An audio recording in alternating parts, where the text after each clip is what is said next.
Hey, what's happening, everybody?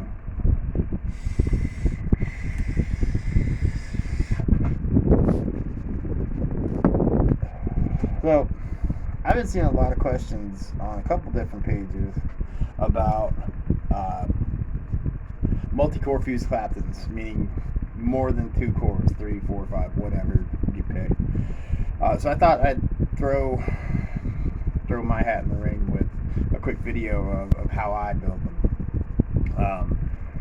So I've got my cores, three pieces of 28 gauge wire already in my setup. Get to your part of the setup, how you do it, and take it from there, from this video. I use a Lego at my drill side swivel. Quite honestly, it's probably more a superstition thing than anything else. I could probably get away without it, but I do it. Now, for this type of claptoning, I use a movable alien swivel. This particular one happens to be a printed alien maker core stabilizer from Patino's. Now, I'm pretty sure, I'm hearing rumors that Patino's is out of business and not producing these anymore, but I see things like this all over the place. So if you don't have any, you can find some. And as I fuse, I'll show you a method where if you can't find these and all you have is like a Lego or a key ring or something, I'll show you how you can do that too. The thing that makes these stabilizers important in this build is their size. They're small, they're not very bulky. You don't want anything too bulky on here because that kind of encourages the cores to collapse. So you want the lightest, less mass thing you can to stabilize your core. So if you're going to use a key ring or something, use a small one. I have this printed core stabilizer that a buddy of mine, Coil Keeper, sent me, and it's just too bulky. I use this for a lot of different things, stitched aliens, interlock aliens, things like that, but it's too bulky for this kind of a application. Alright, so now that we're here, all I do is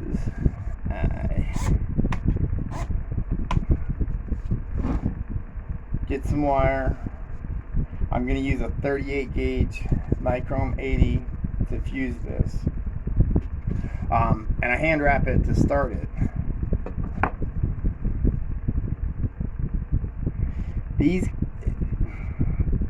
This build is deceptively difficult. You would think it'd be, you do standard fuse classes and you're like, bam, I got these down. Adding another core shouldn't be that big of a process or a problem. But for some reason it really is. And that reason mainly is the cores like to collapse. Because you want to, when you're claptoning something like this, like this, or staples or frame staples, anything like that, it seems the faster you go, the better fuse you get, meaning it's tighter, it performs better as a vape. But with this, you gotta kind of work up the speed. You gotta kind of go slow because the cores do collapse. So I've got my wire hand wrapped for a little bit. Let me untangle the crap.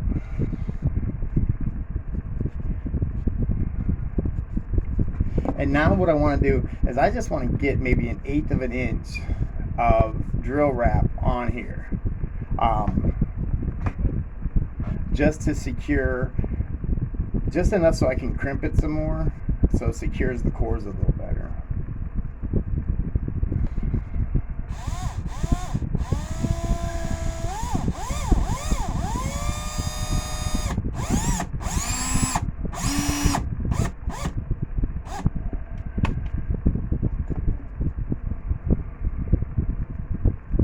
Now my drill's got 2 speeds, high and low. It's a $100 Porter cable, so it's nothing real fancy.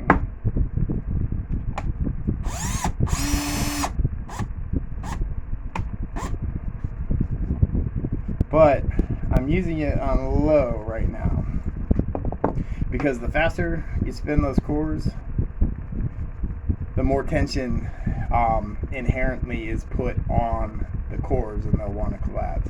So now I get my movable core stabilizer close to my fuse wire and keep it at 90. You don't want to go back. These things seem to backwind real easy, and you don't want to lead it, because if you get gaps in this, you can't push the fuse back together to close up those gaps. It just doesn't work like that. So we're going to start off on low here.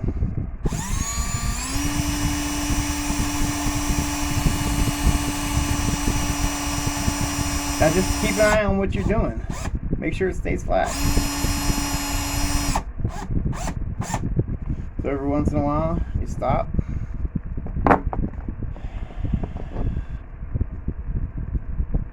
And you crimp it.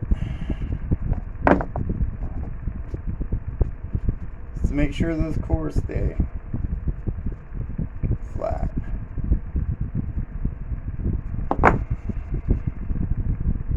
Because you definitely want this flat. Now we're going to step it up a notch here.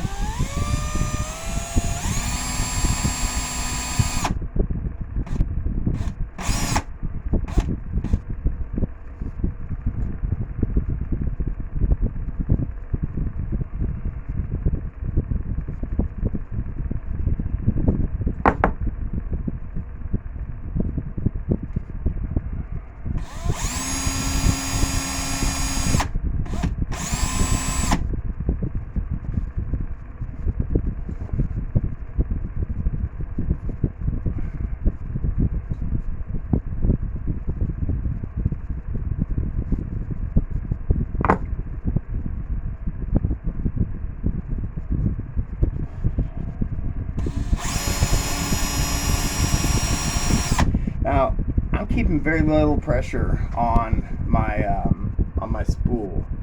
I want that spool really moving freely. I just want to take the sag out of my fuse wire, my lead wire, when I'm doing this build, because you don't want any tension on these cores. That's going to promote collapse. That's about it.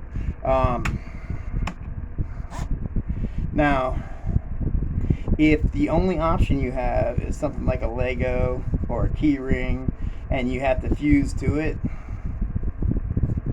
quite simply it's the same process. You don't want to give yourself any more than, say, an inch of core wire exposed between what you're fusing and your stabilizer. And then you just fuse to it.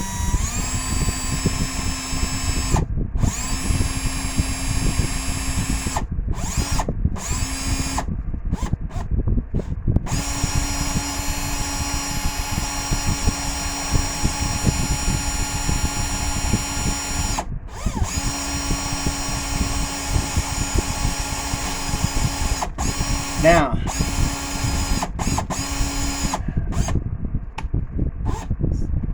that's it.